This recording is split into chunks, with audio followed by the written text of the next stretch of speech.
আচ্ছা দেখো গতদিন তোমাদের কি গসাগু নিয়ে আলোচনা করছি, তাহলে আজকে কি হবে লসাগু। আজকে অঙ্ক নম্বর কত 25, তাই না? তাহলে দেখো এখানে 25 কি কি দেওয়া আছে, x² + 3x + 2, x² - 1 এবং x² + x + 2 তিনটা রাশি দেওয়া আছে। ঠিক আছে, এখানে তোমার লসাগু গসাগু যাই করো না কেন প্রত্যেকটা রাশি আমরা যখন লসাগু আর গসাগু নির্ণয় করব তখন প্রত্যেকটা রাশিকে আলাদা আলাদা করে ভাঙাইতে হবে। ঠিক আছে, এখন দেখো তাহলে আমি এটা কি লিখলাম, প্রথম রাশি কি আছে x² + 3x + 2। আচ্ছা এখন দেখো আমি কি বললাম যে এটাগুলো উৎপাদক করছে, উৎপাদক করতে গেলে শেষ পদকে লসাগু করে মধ্যপদকে বিশ্লেষণ করতে হবে, শেষ পদকে লসাগু করে মধ্যপদকে বিশ্লেষণ করতে হবে। ওকে, তাহলে এইটা হলো প্রথম পদ, এইটা হলো কি মধ্যপদ, আর লাস্টেরটা হলো কি শেষ পদ। ঠিক আছে, তাহলে আমরা শেষ পদকে লসাগু করি। তাহলে এখন দেখো এখানে কি দেওয়া আছে, এখানে 2 আছে। ঠিক আছে, দেখো 2 এর লসাগু হলো কি 2 × 2। তাহলে এখানে মধ্যপদ কত দেওয়া আছে, এখানে +3x মধ্যপদ দেওয়া আছে কি +3x। আচ্ছা এখন তাহলে +3x, আমি এখানে +3x যেহেতু দেওয়া আছে তাহলে এখানে 2 এর আগেও কি হবে +1 এর আগেও কি হবে প্লাস।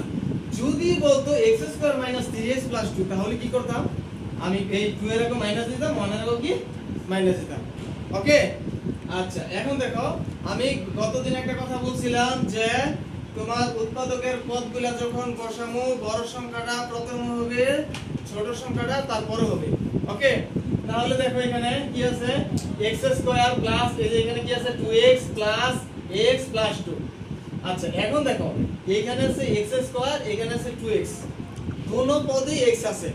কমন নিতে গেলে দোনো পদে একই জাতীয় সংখ্যা থাকলে ওই সংখ্যা কমন নিতে নেওয়া যায়। ঠিক আছে, আচ্ছা তাহলে এখন দেখো তাহলে x² তে আমি একটা x নিয়ে নিলাম, তাহলে এখানে কি আছে একটা x। আচ্ছা তারপর এখানে প্লাস 2x থেকে আমি x নিয়ে নিয়েছি, থাকে কি এখানে +2। আচ্ছা এখন দেখো এখানে আছে x + 2, এখানে তো একই জাতীয় সংখ্যা নাই, এখানে কি x, এখানে x আছে নাই, তাহলে এখানে কি কমন যায়? এখন একই জাতীয় সংখ্যা যদি না থাকে তাহলে মনে মনে প্রত্যেকটা সংখ্যার সাথে একটা 1 থাকে। ওকে, তাহলে আমি এখানে এটার সাথে মনে মনে 1 আছে, এটার সাথে মনে মনে 1 আছে, তাহলে আমি এখানে প্লাসের 1 কমন নিয়ে নিলাম। আচ্ছা এখন দেখো এখানে এই x এর x রাখলাম, এখানে দেখো এই প্লাসে প্লাসে কি হয় প্লাস, প্লাসে প্লাসে কি হয় প্লাস। ঠিক আছে, আমি যে সংখ্যাটা কমন নিছি ওই সংখ্যা দ্বারা এখানে এই যে শেষ পদের সাথে কি হবে, এই শেষ পদকে কি করতে হবে ভাগ দিতে হবে। তাহলে এখানে তো তোমার কি আছে 2 × 2। ঠিক আছে, এখানে কি 2 × 2। আচ্ছা এখন দেখো তাহলে এখানে আছে x + 2, এখানে আছে x + 2 কমন যায়, তাহলে কি হবে এখানে x + 2, আর এখানে কি আছে x + 1। বুঝতে পারছো প্রথম রাশি?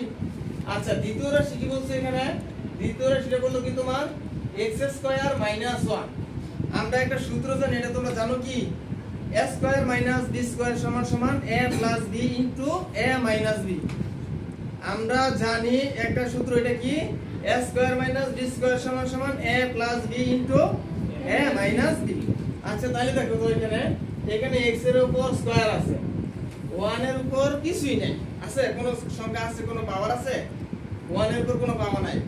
কিন্তু অঙ্কের সুবিধার্থে বা সূত্রের সুবিধার্থে যদি 1 থাকে তাহলে তুমি এটার উপর কিউব, স্কয়ার বা 1⁴ যা ইচ্ছা তা দিতে পারবা যদি তোমার প্রয়োজন পড়ে। তুমি যদি 1 এর উপর 4 দাও তাহলে 1ই থাকে, 1 এর উপর যদি কিউব দাও 3টা 1 গুণ দিলে কি হলো দেখো, 1 এর উপর যদি কিউব দেয় 1 * 1 * 1, তাহলে 1 × 1 1 × 1, মানে 1 এর উপর যদি তুমি 1 কোটিও দাও তাহলে এটার কোনো ভ্যালু নাই, মানে 1ই থাকে। এই জন্য তুমি 1 এর উপর যে কোনো একটা পাওয়ার দিতে পারো তোমার ইচ্ছা মতো। কিন্তু যদি 2 3 4 অন্য সংখ্যা থাকে তাহলে তুমি ইচ্ছা মতো পাওয়ার দিতে পারবা না, ওইখানে কন্ডিশন আছে। ওকে, আচ্ছা এখন দেখো তাহলে এখানে আমার এখানে দরকার কি a² - b²। তাহলে দেখো এখানে আছে কি x², তাহলে 1 এর পর আমি মনে মনে ধরে নেই যে 1² আছে। ঠিক আছে, তাহলে এখন দেখো a² - b² এর সূত্রটা কি, a² - b² সূত্র কি a + b * a - b। ঠিক আছে, আচ্ছা এখন দেখো এই তারপরে কি হলো তৃতীয় রাশি, কি তৃতীয় রাশি কি দেওয়া আছে x square plus x minus 2। তাইলে আমাদের নিউটনের নিয়ম হলো কি শেষ পদকে লসাগু করে মধ্যপদকে বিশ্লেষণ করতে হবে। তাহলে মধ্যপদটা কি দেওয়া আছে প্লাসের 1, মধ্যপদটা কি দেওয়া আছে প্লাসের 1। তাহলে আমরা 2 এর লসাগু করি, যে 2 এর তো অলরেডি করছি, 2 এর লসাগু আবার করি। দেখো 2 একে 2 এখানে দেখো এখানে কত বানাই দেব প্লাসের একটা x, এখানে কত বানাই দেব প্লাসের 1x। তাহলে এখন দেখো আমি যদি এটারও প্লাস দেই এটারও প্লাস দেই তাহলে প্লাসের প্লাসের প্লাস 2 এর কত হয় 3, তাহলে তো আর হবে না। তোমার এটাকে যোগ করে বানানো যাবে না, তাহলে কি বিয়োগ করে বানাই দেব। তাহলে আমি যদি এখানে 2 এর আগে প্লাস দেই আর 1 এর আগে মাইনাস দেই তাহলে দেখো এখানে প্লাসে মাইনাসে কি হবে মাইনাস। তাহলে 2 থেকে 1 গেলে কত থাকে 1, বুঝতে পারছো? আচ্ছা তাহলে আমি বারবার বলতেছি তোমার মধ্যপদগুলো যখন বসানো বড় সংখ্যাটা আগে বসাতে হবে, ছোট সংখ্যাটা তারপরে বসাতে হবে। তাহলে এখানে x স্কয়ার পরে কি এখানে প্লাস 2x তারপরে কি আছে মাইনাস 1x, 1 লেখা লাগে না শুধু x মাইনাস 2।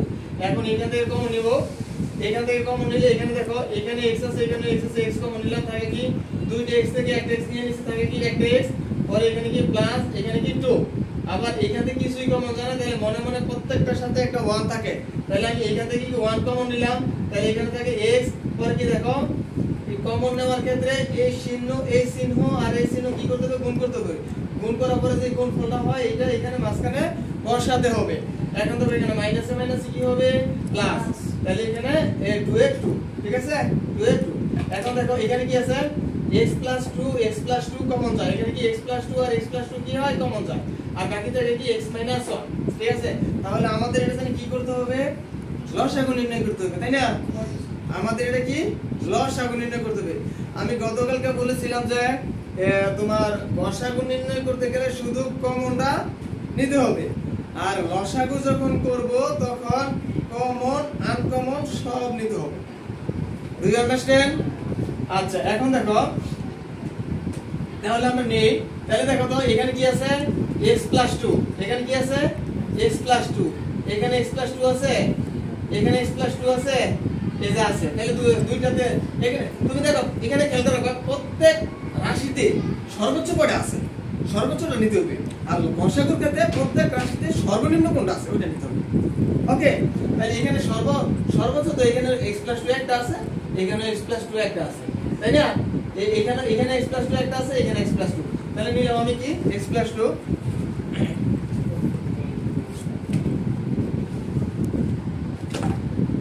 তাহলে দেখো x 2 নিয়ে নিলাম, x 2। আচ্ছা এখন দেখো পরে কি আছে এখানে x 1 একটা, তাই না? এখানে আছে x 1 একটা, এখানে x 1 একটা নাই, তাহলে বাদ যাবে না, একটা থাকলে চলবে, ঠিক আছে। লসাগুর ক্ষেত্রে যদি এক রাশিতে থাকে তাহলে কি এটা নিতে হবে, তাহলে কি এখানে x 1। ওকে, আচ্ছা তারপরে দেখো এই রাশিতে এই দুইটা নিয়ে নিলাম, এই রাশিতে এটা নিয়ে নিলাম, এখানে x 1 আছে, এই রাশিতে x 1 আছে, আবার এই রাশিতে কি আছে x 1। এখন দেখো তাহলে এখানে এখানে তোমার সর্বোচ্চ একটা আছে, এখানে তোমার কি সর্বোচ্চ একটা আছে। তাহলে দেখো এখানে আমি কয়টা নিলাম তোমার x 1, ঠিক আছে x 1, ঠিক আছে। জায়গা না তো যার জন্য চাপাচা করেছি, হ্যাঁ x 1, এটা কি হবে x 1। এখন দেখো একটু এটা সমাধান করে দেই, x এর উত্তর বের হয়ে গেছে। দেখো এখানে x 2 a b into a b, এটা কার সূত্র করে বলো তো? a b into a b কার সূত্র বলে কে বলতে পারবা? a b into a b কার সূত্র করে? a স্কয়ার, হ্যাঁ a square minus b square. কি কার সূত্র করে এটা? a square minus b square. তাহলে দেখো এখানে a square minus b square কি হবে? a square minus ab square. 1 এর উপর স্কয়ার দিলেও চলে না দিলেও চলে, এইটা কি a n s। আচ্ছা আশা করি সকলে বুঝতে পারছো।